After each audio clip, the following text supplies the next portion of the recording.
We built a Facebook ad that did $1 million in revenue for our clients within 60 days. Yes, that's $1 million in revenue from one ad. And today I'm going to be breaking down how we built this ad and basically all the fundamentals, like marketing fundamentals stuff we deployed in it to actually improve performance and to build $1 million ad. Now, if you're questioning why am I credible to teach this type of stuff, before we get started, my name is Nick Theriot. I basically have done over $50 million online revenue for my clients. I run a Facebook ad agency, and I also do coach a few students on the side. So one more thing before we get started, hit that like button, hit that subscribe button for new videos every Monday, Wednesday, and Friday. And let's dive into the video. So we built a $1 million Facebook ad. And like I said, it did about $1 million. We launched at the beginning of December and I pulled it up and it got a large amount spent all the way up until like January 31st. Okay. Now I want to showcase the ads first because I'm going to show you the best performing ad before it and the kind of new best performing ad. Okay. The best performing ad before it was called new sales ad, and then the new winning ad is called 186. Okay, winner. Okay, now we spent about $141,000 in the old winning ad and about $209,000 about 60 days for the new ad. Okay, this is a CP or a lead generation client, but there's no difference in how I run things for lead generation. I run the exact same structure, strategy, literally everything for e-com, for personal info products, app installs, webinars. I do it all the same exact way for our clients. Okay. Now let's look at the numbers. Okay. Cause this is gonna be the important stuff that I know you guys want to see. So let's see the numbers. Okay. So we're going to look at new sales ad first. And this particular ad right here generated about 2,862 leads with a 7% close rate for 200 sales. Okay. Now the average LTV per client, and the reason why we go over LTV for this specific client is because this client is selling a $30 a month subscription. Okay. But the LTV for their brand, they've been in business for over 20 years. Their LTV for their brand is $2,500 per customer. So they like to look at things like this with $2,500 LTV. So we generated this client $500,000 in revenue for, new sales ad right here. Okay. Divide that by the spend, we did about 3.54x ROAS on this particular ad. Okay. Now let's look at the other ad, the 186 new winning ad. Okay.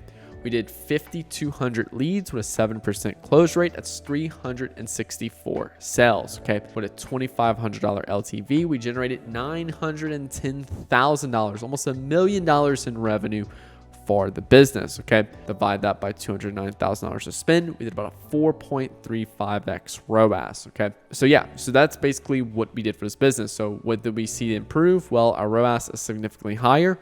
We've also spent significantly, or we did significantly more in revenue, but we didn't really spend that much more. Like we didn't even double spend and we've almost doubled revenue. Okay.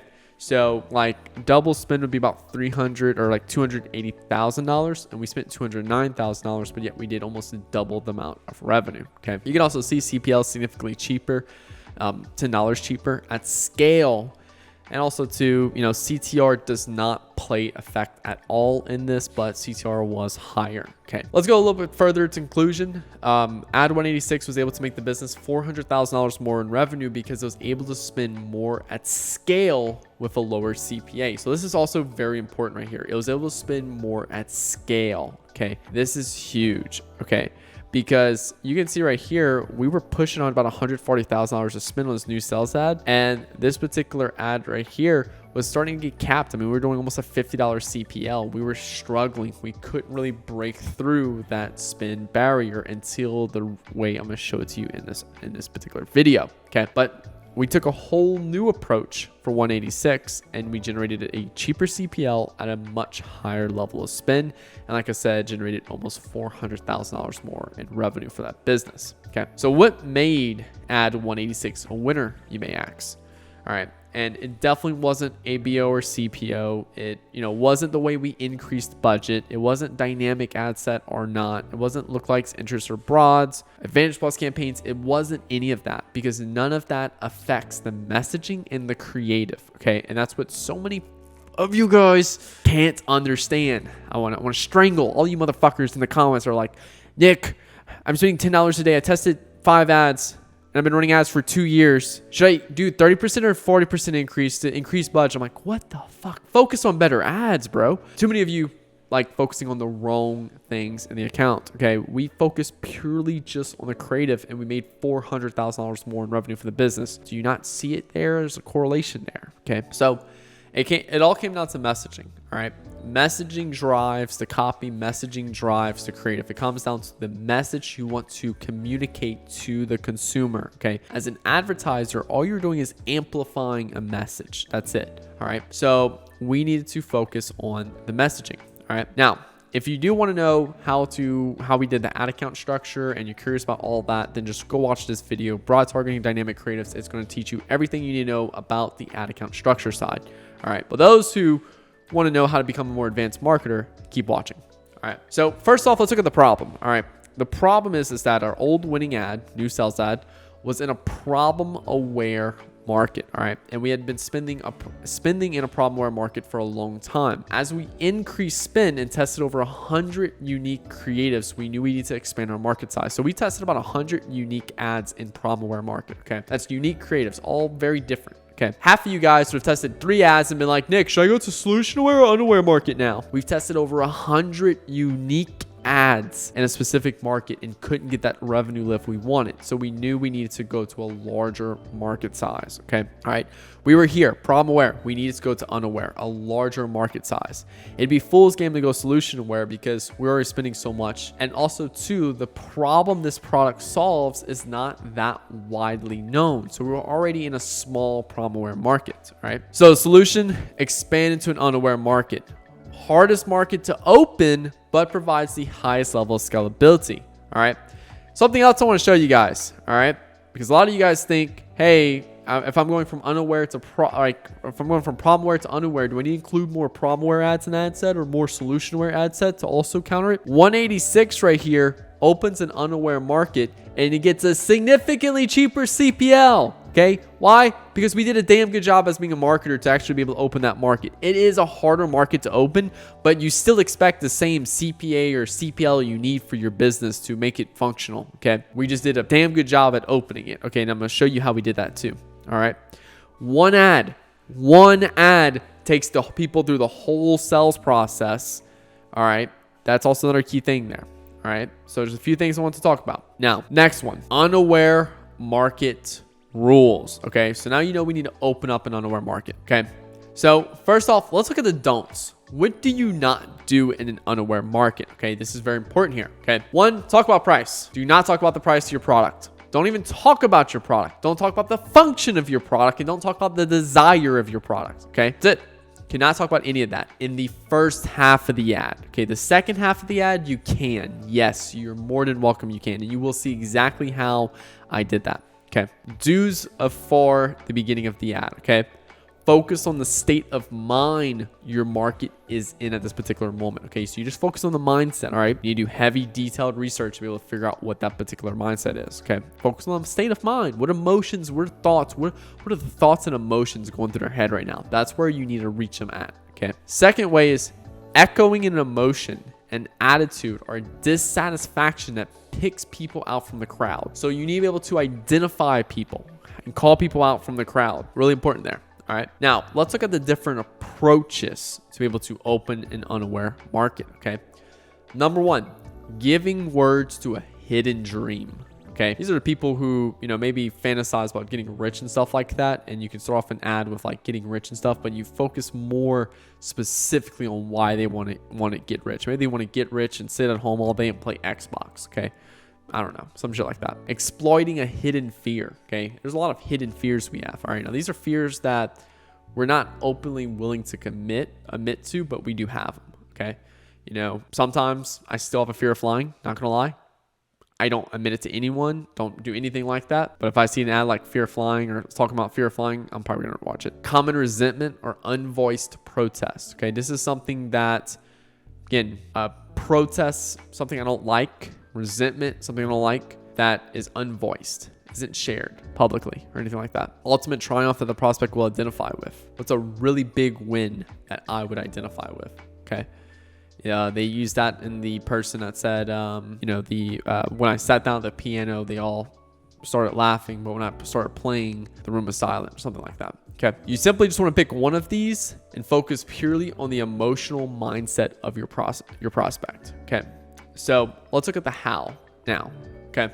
So this is how we did it. Okay. And I'm going to go into the blueprint of the ad, but I'm first going to call out this specific side right here. Okay. So the first thing we did is we called out people that share a specific trait. Okay. All right. So the headline called out a very specific group of people that all shared a common trait. And this particular common trait they shared was a product they were already using. Okay. Now this is a product that like 100 million, 200 million people use. Okay. It's not just like, oh, people who, I don't know, have a Lamborghini on their desk. That's a toy car. That's such a small group of people compared to like the hundreds of millions of people that use this particular product. Okay. So then we took an approach of exploiting a hidden fear. And we took one of the most basic ones that every human has: losing large amounts of money.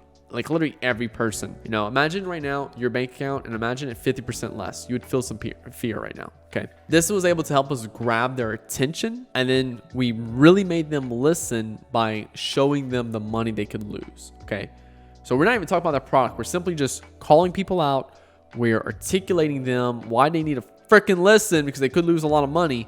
And then we educated them on the problem, which made them problem aware. Okay. Someone's not problem aware until they're educated on the problem they have. Okay. Now, once we educated them on the problem, they were now problem aware, and we can leverage our problem aware messaging for the rest of the ad. Okay. So if we go back to our top ad right here, this is a problem aware market and this was a unaware market. The difference is that the people in this 186 right here were completely unaware to the problem they had. So the first half of the ad, it's focusing on their mindset. It's focusing on all this other stuff. It's not focused on a product, price, or features or anything like that yet. It's focusing on educating them on the problem. Then new sales ad, that one was purely problem aware, just calling out people that share that problem. But the key here is that 186 did all of it. Okay. New sales ad only did problem aware all the way to aware. Okay. You do not need both of them in the same ad set. Okay. For those that are still questioning, well, Nick, do I need to have problem aware and solution aware ads in the ad set? No, you do not. Okay, so moving forward. All right, so we took our different approaches. We told you the how. Now I want to show you guys the blueprint of the ad. This is the exact ad that we ran. Now, unfortunately, I can't show you the creative because this is literally as much as I could potentially show you just because of the nature of this particular client. But I can show you a few things. One, here's how long the ad was. It was a minute long. This is an actual screenshot from the ad itself. But two, I'm also going to show you guys the framework. Okay, so step number one, we called out people we wanted to listen based upon a common product they used. Okay, they all use the same product, so we called out these specific people. We twisted a knife on how much money they could lose due to this product. We're starting to make them problem aware. That's what we're doing right here. Okay. Then we educated them on the problem they have now due to this product, and exposing them to this product exposed them to a problem that exposed them to a lot of potential money loss. Okay, so calling out the people, twisting the knife, and starting to hint at the problem there is, really showing them how this product puts them as problem in their life. Then this is high level stuff right here. We knew that every time we ran a problemware ad, people had one very specific objection to this product that we're trying to sell them based off the product they're currently using now. Okay, they think that their product they're currently using now solves their problem. It does not. Okay, so we have to educate them on how, hey, this product doesn't solve your problem. It actually doesn't. It exposes you to this potential risk. I know you think that it doesn't, but it does. And then here's also too other people who thought the same. And we're leveraging testimonials, not for our product, but simply for, hey, I thought I was protected as well, but I wasn't. So now I'm just using testimonials, and I'm trimming the testimonials to just showcase that part. I still have yet to talk about our product yet. I have yet to talk about our product. I've yet to talk about the benefits of our product. I've yet to talk about the features of our product. I haven't done anything about our product yet. We've gone from unaware to making them problem aware to now talking about the problem, like to get people to start looking at the solutions for that. Okay. Then introduce solution, which is our product. Okay. Because we go from unaware, problem aware, solution aware, product aware, aware. Okay. So we were at unaware, then we moved into the part of the ad that was problem aware. Now we're moving into the part of the ad that's solution aware. So we introduced the solution, which is our product.